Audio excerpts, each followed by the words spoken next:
안녕하세요, 여러분. 네, 4월 25일. 네, 반갑습니다. 월요일 아침, 출발 당신의 개장 전략 진행을 맡게 된 주식 맛집의 정진 전문가입니다. 저는 우선 팍스 경제 TV에서 주식과 국내 선물, 해외 선물 위주로 방송을 진행하고 있고요. 일단 오늘 4월 마지막 주 월요일 저와 같이 함께 개장을 맞이하도록 하겠습니다.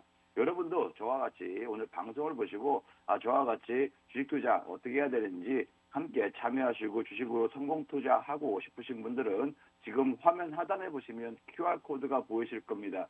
거기에 스마트폰 카메라 앱을 켜시고 갖다 대기만 하시면 링크가 자연적으로 발송이 되는데요. 그 링크를 타고 입장하시면 제가 운영하고 있는 노란톡 방에서 실시간 정보, 시장 상황에 대한 정보 공유와 그다음에 종목에 대해서 혹시 특징 섹터, 강세 섹터에 대해서 계속적으로 공유를 해드리고요. 그리고 장중에 스팟으로 제가 지금 시장에서 이 종목이 굉장히 유리할 것 같다라는 종목들 몇 가지 선별을 해서 스팟 종목으로 여러분들께 매매 포인트도 딱 집어드리고 있습니다. 많은 분들이 참여하셔서 많은 분들이 수익도 많이 올려주시고 계신데요. 지금 시청하고 계신 시청자 여러분들도 역시 함께 지금 바로 입장을 하셔서 함께 참여하시면 감사하겠습니다. 자, 그럼 오늘 간밤에 미국 시장 어떻게 흘러갔는지 미국 시장에 대해서 먼저 한번 지난주 금요일 날 미국 시장에 대해서 한번 보도록 하겠습니다. 네, 지난주 미국 시장 금요일 시장에는 아무래도 3대 지수 전반적으로 낙폭이 크게 하락하면서 마감을 했습니다. 다우지수 같은 경우에는요, 마이너스 2.8% 하락을 했고요. 나스닥 지수 역시 마찬가지로 2.5% 하락 마감했습니다. S&P 500 지수 역시 마찬가지로 2.7%로 3대 지수 모두 낙폭이 굉장히 확대되면서 크게 하락세를 보였는데요. 어떤 이유 때문에 하락을 했는지 이슈를 한번 뽑아봤습니다. 아무래도 지금 미국에서는 지금 강경 발언들이 좀 연이어서 잇따라 나오고 있습니다. 연준 파월 의장의 지난 75bp 인상도 가능성도 시사를 했었고, 그 다음에 지난주 금요일 날도 역시 마찬가지로 세인트 루이스 총재도 역시 지금 75bp 인상 가능하다 5월 달에 이렇게 좀 언급을 하면서 아무래도 지금 물가가 최고점 피크를 찍었다라는 시장에서의 생각을 다시금 피크가 아니구나 이렇게 생각이 바뀌게 되면서 전반적으로 다시 우려 섞인 경제 둔화에 대한 우려가 지속적으로 좀 노출되고 있다는 점이 아무래도 증시에는 강하게 하방 압력을 주는 압박으로 좀 작용을 하는 것 같습니다. 그래서 지금 최근 또 주말 사이에 그리고 또 지금 시간까지도 뉴스를 제가 이슈가 될 만한 것들을 좀 찾아봤거든요. 그래서 현재 미국에서는 4월 PMI가 제조업 지수거든요. 제조업 지수는 59.7포인트로 7개월 만에 최고 수준이라고 합니다. 네, 아무래도 4월달 제조업 지수하고 서비스업 지수는 좀 예상치를 조금 발표를 했었는데요. 네. S&P에서 주로 발표를 했습니다. 그래서 4월 제조업 구매자 관리자 PMI라고 할 수 있습니다. 즉 제조업은 말 그대로 생산하는 데 있어서 얼만큼 판매하고 소비가 이루어지는지에 대한 지표이기 때문에 굉장히 좀 중요한 경제 지표로 활용이 되고 있습니다. 그렇기 때문에 59.7로 아무래도 7개월 만에 최고 수준으로 지금 예상치로 발표가 되었는데요. 전월치 대비해서도 무려 좀 1포인트 넘게 상향한 걸로 지금 예상을 하고 있습니다.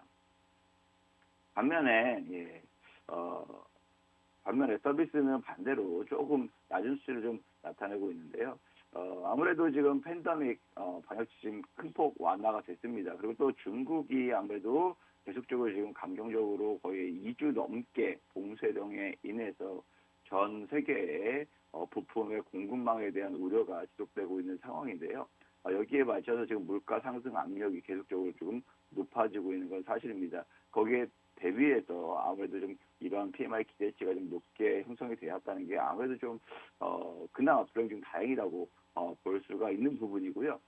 제닛 옐런 지금 현재 미국 재무부 장관이죠. 그래서 인플레이션 고점이라는 거 본인은 생각한다고 좀 발표했습니다. 아무래도 지난주까지만 하더라도 이제 인플레이션 물가가 이제 정점 피크 찍었다라고 시장에서 좀 받아들이면서 지난주에 시장이 반등을 보였습니다. 지난주에. 그러다가 지난주부터 제롬 파월 연준 의장이 아직 피크가 아니다. 아직 5월 달에 금리 인상 좀 더 가파르게 할 수도 있다. 이거 염두에 두고 있다라고 좀 밝혔고요. 그러면서 오히려 시장에서도 지금 물가가 인플레이션이 피크가 아니구나라는 생각이 다시금 들어오면서 경기 둔화에 대한 우려가 다시금 살아나고 있습니다. 그러면서 굉장히 좀 시장에서 지난주에는 좀 약세를 좀 보이는 모습을 보였거든요. 하지만 제닐 옐런 지금 재무장관이죠. 이분께서 예전에 연준 의원이었습니다. 지금 제롬 파월 연준 의장 이전에 제닐 옐런이 FOMC 의장이었습니다. 이분이 지금 바이든 정부에서는 재무장관을 하고 있는데 아무래도 지금 회복력을 보여주고 있고 경기 침체 전혀 예상하지 않는다. 그리고 인플레이션도 당분간 지속될 것으로 보이지만 곧 고점이다 라고 지금 하고 있습니다. 아무래도 강한 노동시장 자체를 봤을 때 미국 경제가 그만큼 튼튼하기 때문에 경제 둔화, 경기 둔화 이런 거를 좀 우려하지 않는다라고 좀 강력하게 좀 얘기한 부분이 있습니다. 그래서 오히려 좀 이런 것들이 글로벌 주식시장이나 투자 위험자산 투자 시장에도 긍정적으로 영향을 끼치는 부분이 있기 때문에 아무래도 노동시장도 역시 굉장히 중요한 경제 지표로 작용을 하고 있기 때문에 여기에 맞춰서 대차 대조표를 축소하거나 금리 인상을 하더라도 당장에 경제 회복력이 빠르게 진행됐지 인플레이션 고점 이것도 지금 단기적으로 볼 수 있다라고 좀 볼 수가 있습니다. 네, 이렇게 좀 얘기했습니다. 어쨌든 아무래도 좀 중국도 중국 역시 마찬가지로 중국과의 제품에 대해서 관세 인하에 대한 질문을 했었는데 재무장관이니까 충분히 하겠죠. 그래서 중국과의 무역 전략을 신중하게 지금 재검토하고 있다. 고려할 가치가 있다고 얘기하지만 아무래도 국방부나 또 다른 정치부나 여기서는 반대 의견을 가질 수가 있죠. 재무부는 당연히 좋게 서로 간에 윈윈할 수 있는 경제적인 가치를 고려해 볼 뿐이고요. 그 점을 참고하면서 염두하면서 투자 판단하시면 좋으실 것 같습니다. 어쨌든 이런 긍정적인 얘기들은 아무래도 중국과의 무역 전쟁이 미국과 중국과 무역 전쟁이 되면 당연히 인플레이션 또다시 올라갑니다. 물가가 더 올라가요. 올라가면 더 올라갑니다. 그렇기 때문에 여기에 따라서 계속적으로 싸움을 가느냐 아니면 조금 지금은 휴전 상태로 해서 서로 간에 양보하고 긍정적으로 좀 가면서 러시아 제재에 힘을 쏟고 가느냐 이 부분에 좀 차이가 있을 것으로 보여지고 있습니다. 그리고 좀 아무래도 지금 미국 금리 시장, 채권 시장이라고 볼 수 있죠. 여기서는 지금 6월 달에 금리 75bp로 인상 가능성을 무려 94%로 보고 있습니다. 예상치를요. 그 정도로 지금 파월 의장이나 센트 총재나 부총재나 여러 가지 지금 임원급들이 기준금리 75%도 급변하게 가파르게 또 인상 가능성도 있다라고 얘기를 하면서 아무래도 94%나 되는 시장 트레이더들이 선물 시장 트레이더 매매하는 사람들이죠.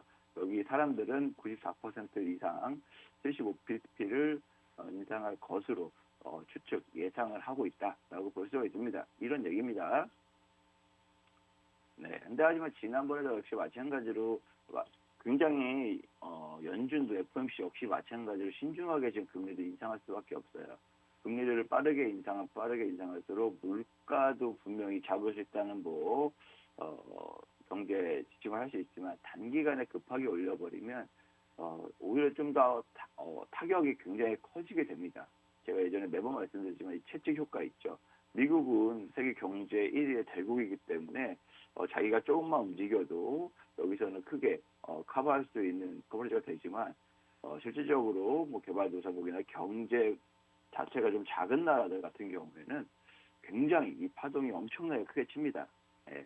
물론 모든 나라가 국채를 발행합니다. 국채 발행은 뭐예요? 해외 자본금한테 돈을 빌려주고 돈을 받고 이자를 지불하면서 자신의 나라의 신용에 따라서 그렇게 국채를 발행을 하는 건데 여기에 만약에 미국 금리가 인상이 되는데 만약에 신흥국이나 흔히 얘기하는 투자자 입장으로 봤을 때 미국은 말 그대로 세계 경제 1위 대국이니까 여기는 국채 자체가 채권 자체가 완전 자산으로 분류를 합니다.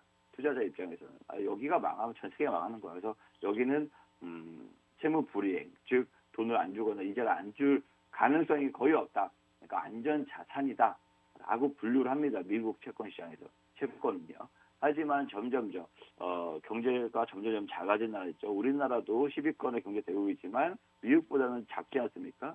예, 그렇기 때문에 다소 미국의 채권보다는 좀 더 초과 수익률이 있는 거죠. 예, 높은 초과 수익률이 있고 리스크도 그만큼 좀 더 있는 것뿐이죠. 우리나라보다 더 낮은, 더 경제가 작은 동남아시아나 아프리카 같은 경우에는 당연히 더 큰 이자가 지급이 돼야 됩니다. 그래야 투자자 입장에서는 안전자산에서 1%의 이자를 1% 이자, 즉 수익을 염두하고 안전으로 생각해서 투자했다면 우리나라 같은 경우에는 2%나 3%를 줘야지 거기에 맞는 상응하는 투자의 매력이 있을 것이고 또 동남아나 더 후진국이면 후진국일수록 10%, 15%의 이자를 줘야지 투자 대비 리스크 대비 그만큼 투자 매력이 발생하기 때문에 미국에 조금씩 금리 인상을 하더라도 이런 경제가 작은 나라일수록 아무래도 그 금리는 점점점 더 높아질 수밖에 없습니다. 우리나라 한국은행도 역시 마찬가지로 작년에 11월 달부터 금리 인상을 했습니다. 그러면서 국내 증시에 굉장히 외인들의 자금이 빠르게 빠져나갔었고 달러가 굉장히 빠르게 치솟았습니다. 그러면서 외인들의 자금이 빠져나갔고 증시에는 굉장히 악영향으로 계속 눌리고 있는 모습 계속 보이고 있거든요. 미국 시장도 역시 마찬가지입니다. 미국 시장도 금리를 이렇게 급격하게 오르게 되면 당연히 우리나라뿐만 아니라 미국보다 작은 경제 나라들은 더 빠르게 금리를 인상할 수밖에 없고 그러면 여기는 정말 후폭풍 나비 효과처럼 정말 날개짓 한 번에 태풍이 불 수 있는 상황이 될 수도 있기 때문에 이런 것도 미국이 알고 있습니다. 왜냐하면 이 후진국 얘네가 생각을 안 한다면 얘네들이 막 수출을 해서 베트남 같은 경우에도 수출 막 수입하잖아요. 태국도 역시 마찬가지로 수출 수입하면서 본인 나라들의 흑자가 발생할 겁니다. 그 남은 돈을 얘네들이 가만히 현금을 갖고 있는 게 아니라 미국 장기 채권을 삽니다.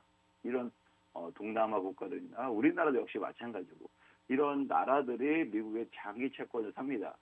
미국은 말 그대로 장기로 또 저리의 이자를 주면서 이 자금을 또다시 운용을 하고 있고요. 이런 식으로 하고 있기 때문에 아무래도 달러가 기축통화다 보니까 우리나라나 동남아나 더 작은 나라들은 미국 채권을 말 그대로 달러를 보유하려고 미국 채권을 산다라고 보시면 됩니다.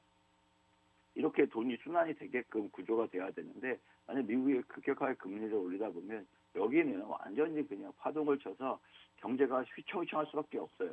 네, 인플레이션으로 조나갈 수밖에 없고 말 그대로 기업도 무너지고 소비도 무너지고 경제 자체도 크게 침체될 수밖에 없으면 당연히 미국 채권 엄청 팔 거 아닙니까? 지금 자기네 돈이 없는데 그러면 여기도 마찬가지로 지금 채권에 대해서 이행에 대해서 부담감을 가질 수밖에 없고 해서 여러 가지를 복합적으로 고려해야 되기 때문에 아무래도 미국도 지금 가파르게 금리 인상한다는 것도 자기 나라만 보면은 지금 수준에서 75bp, 50bp 성큼성큼 인상하는 게 본인 나라에서는 충분히 물가 커버를 할 수 있죠.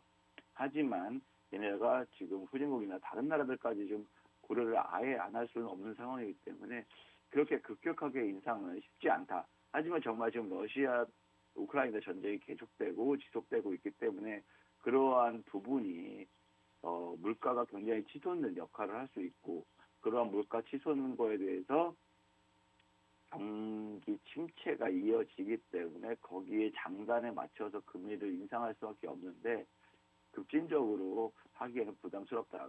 그렇다고 안 할 수는 없고 어느 정도 하더라도 25bp나 한두 번 정도 50bp는 가능할 수 있다. 3월 달에 금리 인상 파월 의장이 밝혔습니다. 금리 인상하면서 올해는 총 7번의 금리 인상할 것이고 25bp씩 할 것이다. 내년까지 해서 총 10회에서 12회 정도 할 것이다라고 얘기를 했어요. 근데 지금 3월 달에 지난 지가 한 달밖에 안 되는데 지금 물가가 안 잡히고 계속 고공행진을 보이니까 여기에 맞춰서 차라리 금리를 더 빨리 시장에서 올리지 않을까 우려를 하고 있는 거여서 연준도 지금 지난주에 제롬 파월 의장이 50pp 좀 더 세게 올릴 수 있다, 생각 고려할 수 있다 이렇게 좀 발언을 하면서 시장이 좀 위축이 되는 모습이었다라고 이해를 전반적으로 하시고 투자 판단하시면 좋으실 것 같아요. 무조건 시장이 안 좋다, 왜 안 좋냐라고 좀 위축되기보다는 이러한 상황이고 이렇게 해서 전망이 이렇게 그려지기 때문에 이렇게 좀 대비를 해야지라는 생각으로 관점을 가지고 투자 판단하시면 좀 더 많이 도움이 되실 겁니다. 자, 그러면 유럽은 어떠냐? 유럽도 역시 마찬가지로 지금 2월 달에는 경상 수지가 210억 유로로 흑자를 냈습니다. 그만큼 유럽이 아무래도 지금 달러 값도 많이 오르고 있고 러시아에 대해서 의존도가 높았던 에너지원 자체도 가격이 계속적으로 좀 치솟고 있기 때문에 여기에 맞춰서 에너지원이 끊긴다, 더 비싼 가격으로 딴 데서 지금 공수해와야 되는 상황이다. 그러면 당연히 흑자보다는 적자폭이 늘어날 수밖에 없는 상황이 될 수 있고요. 여기에 맞춰서 대부분의 유로존들도 적자가 좀 커질 것이다 예상했는데 다행히 지금 2월달 경상 수지는 흑자, 2월달이면 아직 흑자죠.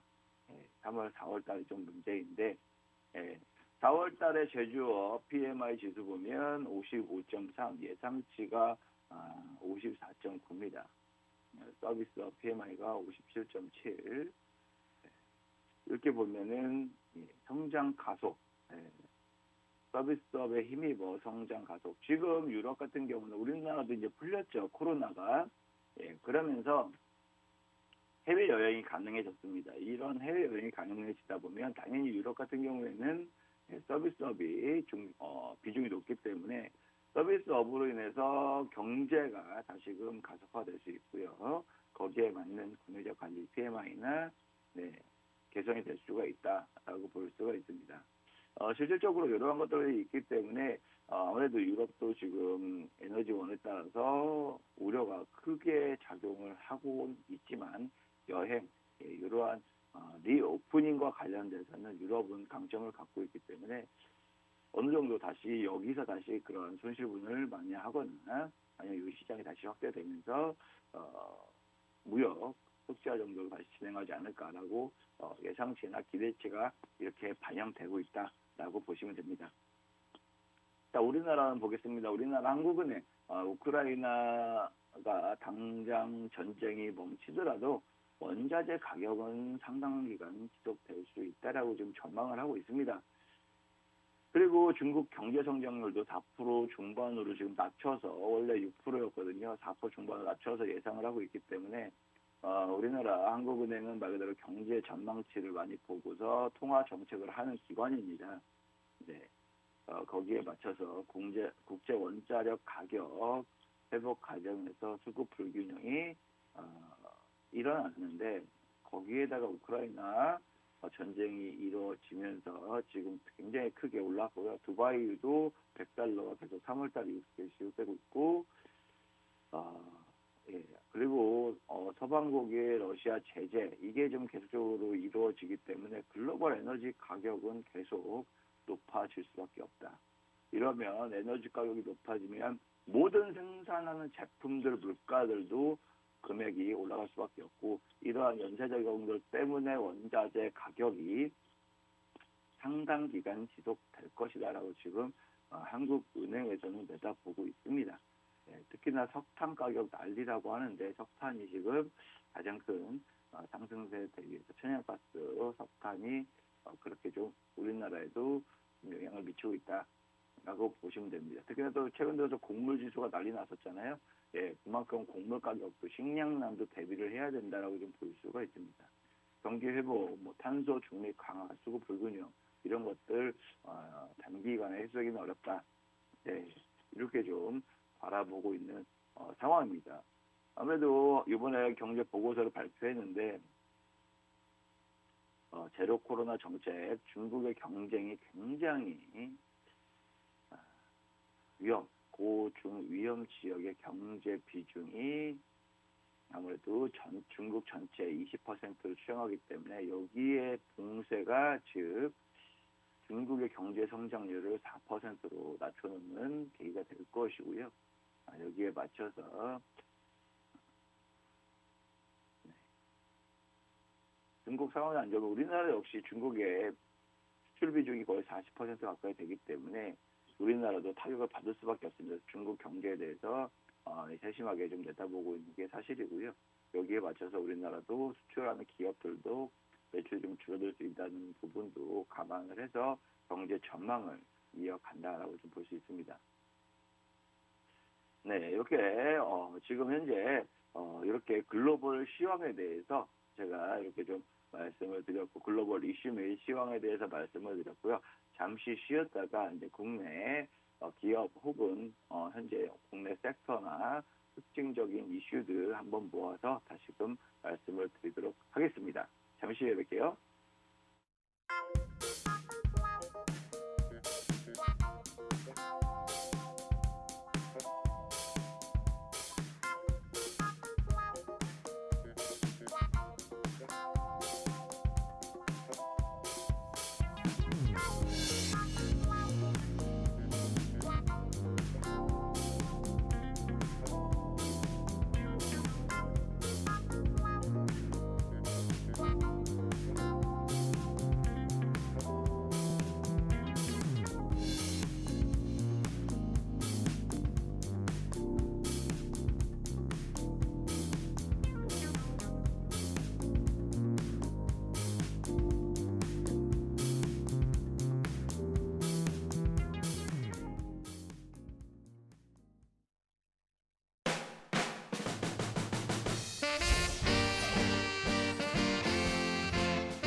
네, 그 다음 국내 이슈 및 테마에 대해서 다시 한번 보도록 하겠습니다. 네이버가 아무래도 SM 엔터테인먼트 인수전에 불참한다라는 소식이 전해졌습니다. SM 인수는 지금 현재 그러면 카카오, CJ ENM 이렇게 2파전으로 좀 진행될 것으로 보여지고 있는데요. CJ ENM 쪽으로 많이 기울었다라는 얘기도 있는데 아무래도 지금 아직은 끝난 상황이 아니기 때문에 SM 엔터테인먼트의 그 이수만 회장이 요구 조건이 좀 까다롭기 때문에 카카오하고 CJ ENM도 여러 차례 지금 고민을 하면서 서로 간에 조율을 하고 있는 모습을 보이고 있습니다. 아무래도 네이버도 역시 마찬가지로 그렇겠지만 경쟁력 강화에서 방안을 검토 중이나 본건에 대해서는 투자 검토하지 않기로 결정했다라고 얘기했고요. 카카오가 좀 벌여왔는데 아무래도 지금 네이버나 카카오나 글로벌적으로 해서 K-팝 아티스트들을 많이 플랫폼을 제공을 하고 있습니다.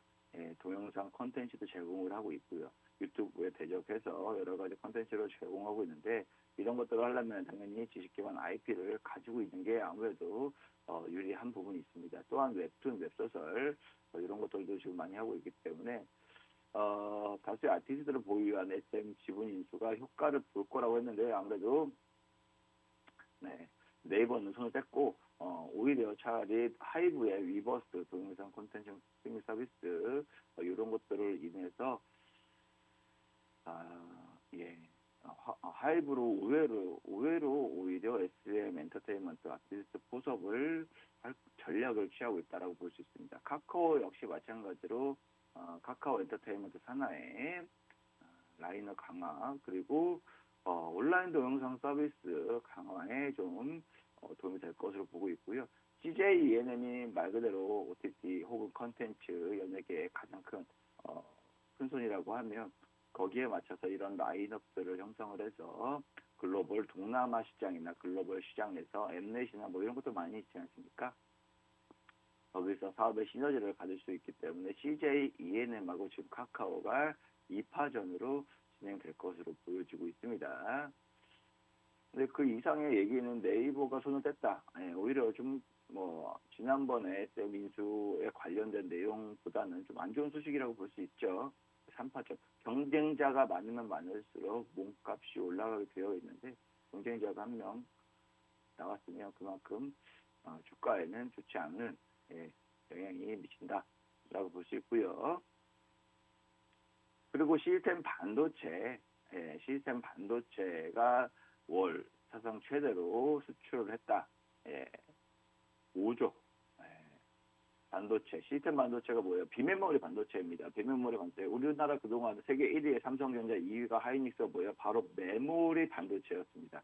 메모리 반도체였는데 시스템 투자를 한다라는 4년 전, 5년 전부터 삼성, SK가 좀 많이 밀고 나갔었는데 삼성이 거기에 100조 원 투자한다는 얘기가 시스템 반도체였습니다. 향후 10년 동안에 10조 원 투자했는데 100조 원 투자한다 했었는데 지금 뭐 투자 파운드리 쪽을 많이 하겠죠. 파운드리 쪽 말 그대로 위탁 생산하는 겁니다. 설계는 설계한 업체가 있고 거기서 위탁을 받아서 자체적으로 이제 설계에 맞춰 생산하는 게 파운드리라고 보시면 되는데 전 세계 지금 파운드리 시장 1위가 TSMC 대만 회사예요. 여기가 아무래도 애플 것을 많이 수출했었고 그 이후에 계속적으로 글로벌 성장이 이어져 갖고 왔는데 삼성이 여기 비메모리 쪽에 파운드리 쪽 시장에서 지금 세계에서 2위를 달리고 있는데 이 시장을 좀 투자해서 확대하겠다라고 얘기를 밝혔었고 2030년에는 1위 시스템 반도체 부분도 1위 하겠다라고 했는데 볼 수 있습니다.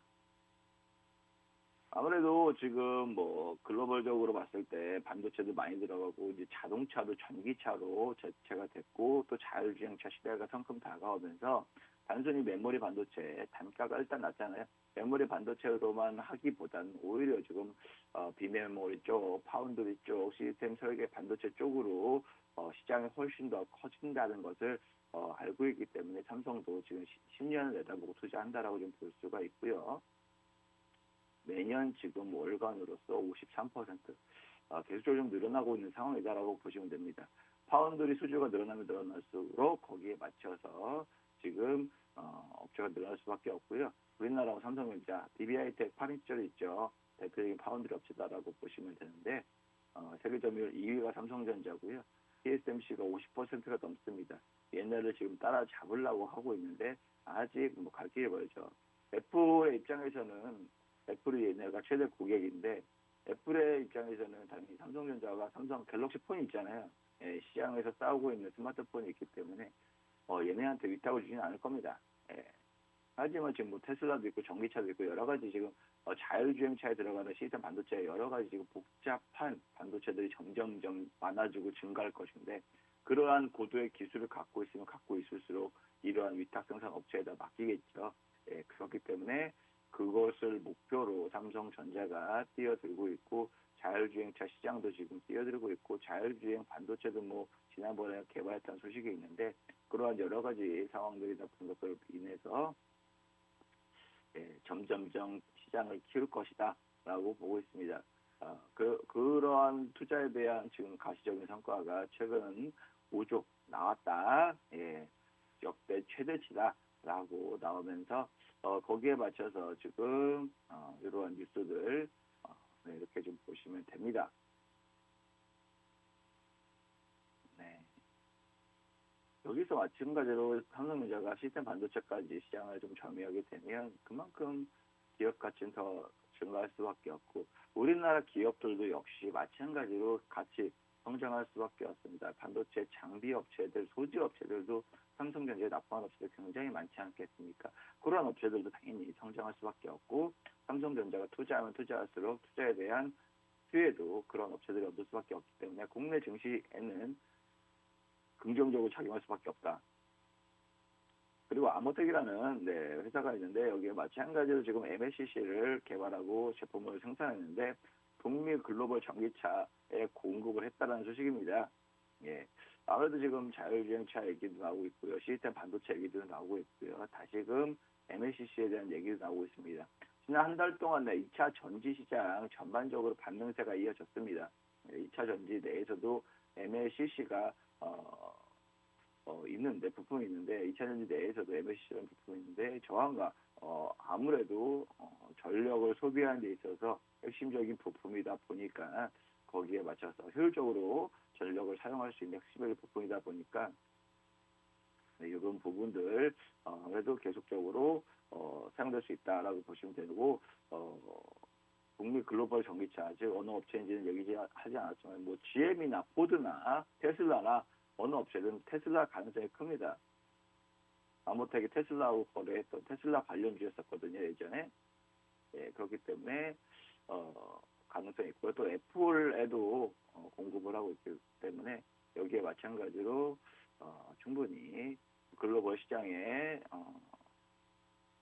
북미 전기차 시장이 굉장히 크다. 아무래도 북미 자동차 시장, 북미라고 하면 미국을 얘기하는 겁니다. 미국, 캐나다를 얘기하는데 미국 시장이 전 세계에서 자동차 시장이 가장 큰 시장입니다. 하지만 트럼프 행정부 때문에 전기차의 전환이 좀 늦어졌었고요. 바이든 정부 들어서 전기차 전환을 지금 가속화하고 있는 상황이다. 세계 최대의 자동차 시장이다 보니까 전기차로 전환됐을 때 전기차의 이러한 판매 시장 확장성이 굉장히 높게 바라보고 있기 때문에 여기에 따라서 지금 미국의 업체들도 충분히 고려하고 있다는 점 판단하셨으면 좋겠고요. 아모텍이 이러한 업체를 뚫어서 납부품을 공급하는 데 있어서 수혜 업체고 수혜도 예상해 볼 수 있다는 점 참고하시면서 보시면 좋으실 것 같습니다. 현재 이렇게 말씀드리고 있는 와중에 시장 상황 오늘 9시가 넘어가면서 9시가 개장을 했습니다. 장 초반에 역시 마찬가지로 식재료 관련주들 혹은 곡물 관련주 테마 오늘도 강세가 좀 이어지는 모습이다 라고 볼 수 있습니다. 네, 오늘 좀 강세가 이어지는 모습을 보이고 있습니다.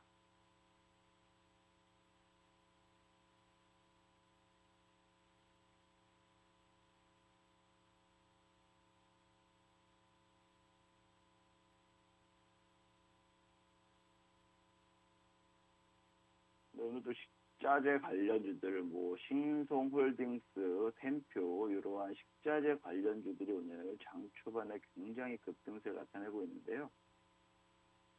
네, 오늘 굉장히 좀 강세다라고 볼 수 있습니다. 그리고 곡물 테마도 지금 계속 강세를 이어지고 있는 상황이다. 뭐 한탑, 그다음에 뭐 팜스코, 고려산업 역시 곡물 테마, 사료 관련주죠. 사료 관련주, 즉 원자재 관련주들 오늘 계속 연속적으로 상승세 보이고 있는 모습입니다.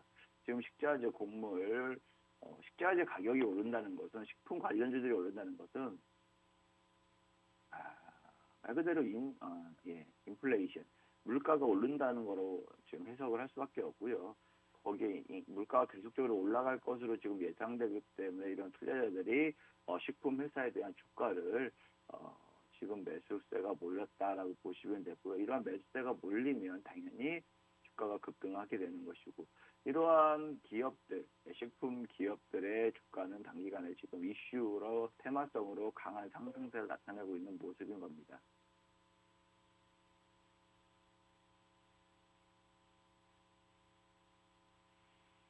상한가까지 간 거 보니까 굉장히 시장이 강하게 작용하고 있는 모습 지속되고 있네요. 네, 오늘 그 한국 맥널티 등 다양한 식자재 관련주들이 오늘 좀 눈에 띄게 강세를 보이는 모습입니다. 자, 이어서 하겠습니다. 아무래도 중국 배터리 업체들, CATL이 지금 전 세계 1위의 중국 배터리 업체인데, 지금 점유율이 점점 높아지고 있는 상황입니다. 네, 지금 아무래도 테슬라가 중국 배터리를 LFP의 배터리를 한다고 하니까 생산기 확대에 따라서 점점 점유율도 지금 높여가고 있는 상황이다 라고 보시면 되고요.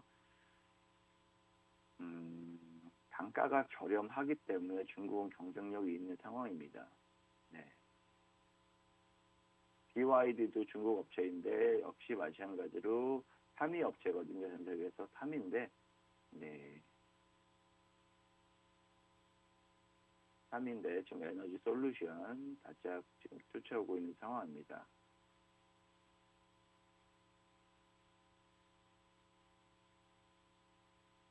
네, 중국의 배터리 업체들은 아무래도 중국이 예전부터 5년, 6년 전부터 과감하게 중국 정부에서 전기차 전환을 추진을 해왔고요.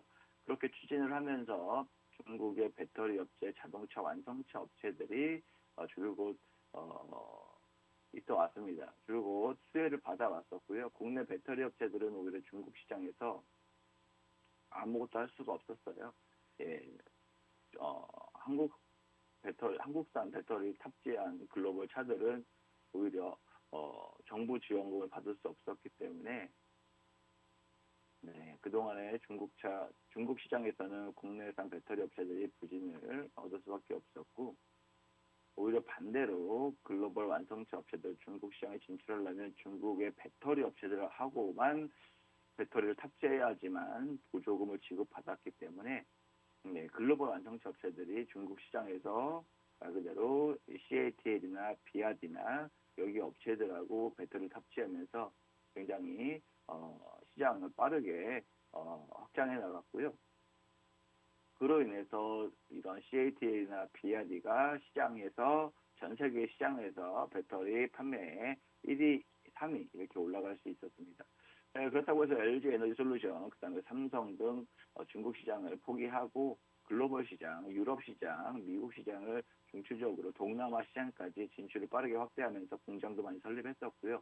거기에서 유럽 시장을 좀 많이 했는데 지금 테슬라 및 말 그대로 지금 독일차 업체들도 LFP 배터리 현재 당장 고효율보다는 좀 저렴하게 저가의 LFP 배터리 위주로 지금 선회하면서 아무래도 중국에서 많이 생산하는 LFP 배터리가 그나마 시장을 다시금 확장하는 모습을 보이고 있습니다. LG 에너지 솔루션이 굉장히 기대감이 컸는 거에 대비해서 이렇게 시장이 급변하게 바뀌니까 LG 에너지 솔루션 주가도 좀 굉장히 크게 약세가 보이고 있는 상황이었고요. 아무래도 리튬, 코발트, 니켈 이런 배터리 핵심 소재가 원자재 가격이 급등하면서 중국이 이미 이 리튬, 코발트, 니켈 이런 핵심 소재를 이미 광산을 투자해서 많이 섭렵을 했었고 소재를 확보를 많이 했다.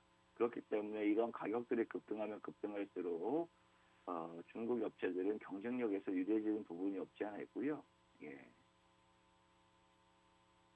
그래서 이렇게 좀 안 좋은 소식이다. 전기차 업체에는 안 좋은 소식이 전해지면서 좀 이렇게 강세를 보이고 있는 모습이다라고 볼 수 있고요.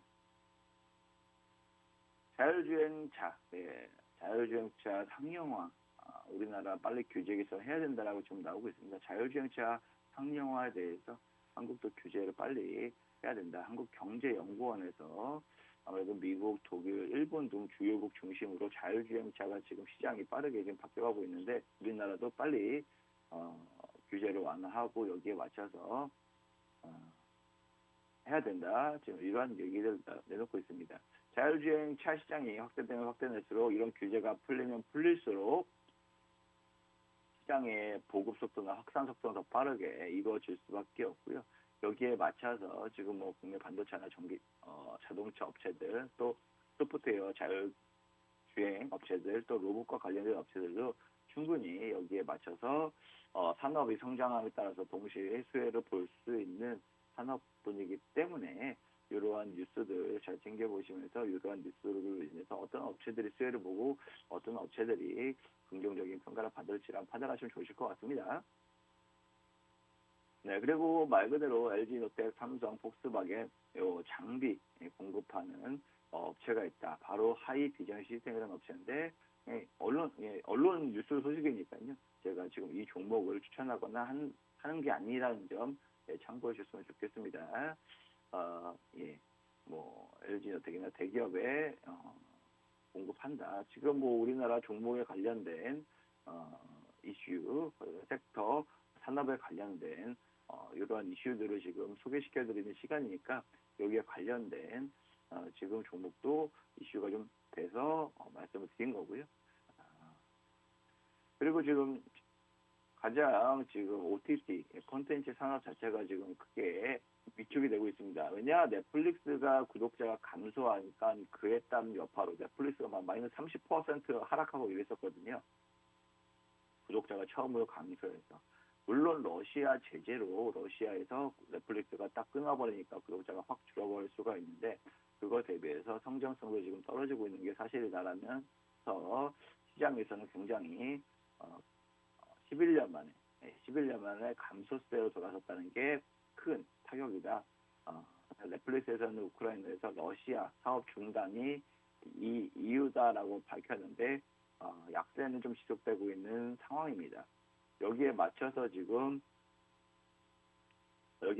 컨텐츠를 제작하는 우리나라 지금 컨텐츠 업체들도 기대를 많이 했었는데 약세가 좀 지속되고 있는 모습입니다. 또한 지금 영화관 이제 리오프닝이 되면서 영화관에 가거나 이런 것들도 좀 생기고요. 또한 경쟁사들이 계속적으로 좀 증가하는 거에 따라서 수익성이 더 악화될 것으로 지금 전망이 내다보고 있기 때문에, 여기에 맞춰서 넷플릭스의 OTT 시장 앞으로 지금 좀 부정적으로 코멘트들이 있다고 좀 보여질 수 있는데, 지금 뭐 그렇다고 해서 통신사나 TV 채널과도 많이 콜라보를 하고 있습니다. 그래서 굳이 뭐 TV라도 아니더라도 이렇게 OTT 시장에 대해서 단기간에 좀 악재로 소화하는 시간이 필요할 것이다라고 저는 생각이 듭니다. 그래서 콘텐츠나 OTT에 관련된 것들은 아무래도 좀 약세가 좀 지속될 수밖에 없다. 이렇게 좀 보시고 판단하시면 좋으실 것 같고요. 또 배터리에 관련된 얘기인데요. LG화학하고 고려아연 핵심 소재를 기반으로 해서 전구체 생산하는 거에 있어서 뭐 주단위 업체로 같이 투자해서 사업을 할 것이다. 양극재 소재 핵심 전구체 합작법인 설립한다라는 얘기입니다. 이러한 게 말 그대로 핵심 광물, 니켈 원재료, 황산니켈. 아무래도 고려아연에서 황산 니켈을 좀 생산하다 보니까 LG화학 입장에서도 2차 전지의 필수적인 니켈을 보유하기 위해서 같이 투자하고 같이 좀 더 기술을 개발해서 경쟁력, 글로벌 시장에서 경쟁력을 확보하자라는 취지의 이러한 내용에 있는 것 같습니다.